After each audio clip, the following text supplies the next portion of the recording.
Propaganda was a crucial mechanism employed by Nazi Germany to gain and maintain power from its inception in the early 1920s until its collapse in 1945.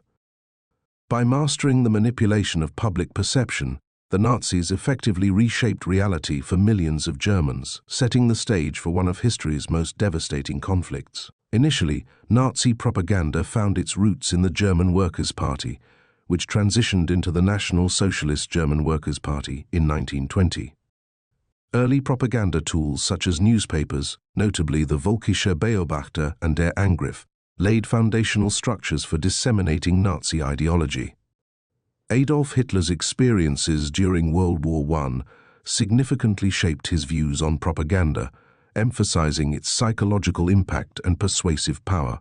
He perceived German defeat as partially caused by superior British propaganda, which led him to appreciate the strategic use of communication to control public sentiment. In his influential manifesto, Mein Kampf, Hitler meticulously outlined explicit principles of propaganda that became central to Nazi tactics. He advocated for emotional appeals rather than rational arguments, stressing that simple, repetitive messages were essential to effectively influence public perception. Hitler emphasized selective storytelling, where propaganda would exclusively highlight information beneficial to Nazi ideology while suppressing or distorting opposing viewpoints. He also promoted the concept that propaganda should address itself to the least intellectually capable in society, asserting that effective propaganda must be comprehensible to even the simplest minds.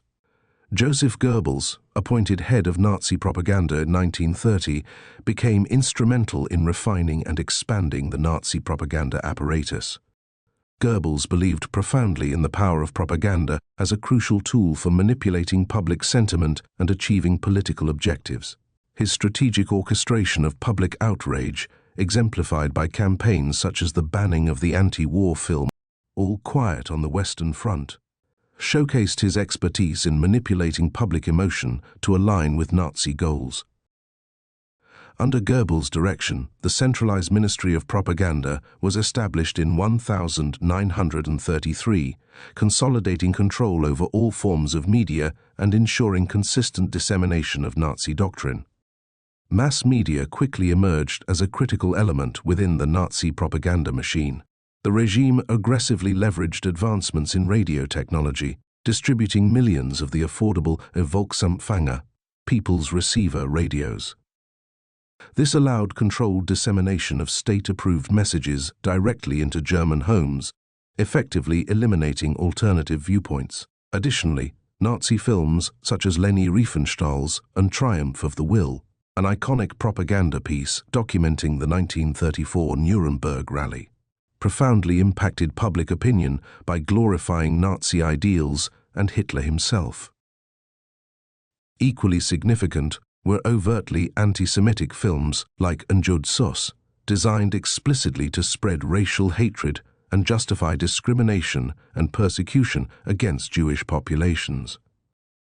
Complementing these media efforts, Nazi propaganda extensively utilized photography, posters, and fine art to shape public consciousness. Photographers such as Heinrich Hoffmann meticulously crafted Hitler's public image, carefully staging scenes to portray him as a strong, charismatic leader. Posters employed heroic imagery and bold slogans, reinforcing ideals of Aryan racial purity and national unity. In the realm of fine art, sculptures and paintings were selected and promoted to embody and glorify idealized Aryan characteristics, aligning cultural perceptions closely with Nazi racial theories. Education became another critical front in the Nazi propaganda effort, targeting the indoctrination of youth from an early age. School curricula and textbooks systematically infused Nazi ideologies, promoting racial theories, militarism, and glorifying Nazi achievements. Julius Streicher's notorious anti-Semitic children's book, And the Poisonous Mushroom, exemplified efforts to instill deep-seated prejudice among the youngest members of society. Moreover, traditional fairy tales and popular stories were intentionally manipulated to propagate racial ideologies, reinforcing discriminatory beliefs and normalizing hatred among the young. Nazi propaganda extended into justifications for aggressive military actions, Operation Himmler, a false flag operation fabricating Polish aggression, provided the regime a pretext for invading Poland, directly igniting World War II. Additionally, the Nazis framed the war against the Soviet Union as a European crusade against Bolshevism, portraying Germany as Europe's defender against communist threats. Throughout the war, propaganda systematically demonized Allied forces, portraying them as threats to civilization and morality. One of the darkest applications of Nazi propaganda was its deliberate obfuscation of genocide during the Holocaust. The Theresienstadt hoax represented a sophisticated effort aimed at deceiving international observers, including the Red Cross. Propaganda portrayed concentration camps as humane resettlement centers, masking the atrocities and mass murders occurring within. This deception allowed systematic extermination to continue under a facade of humanitarianism and normalcy.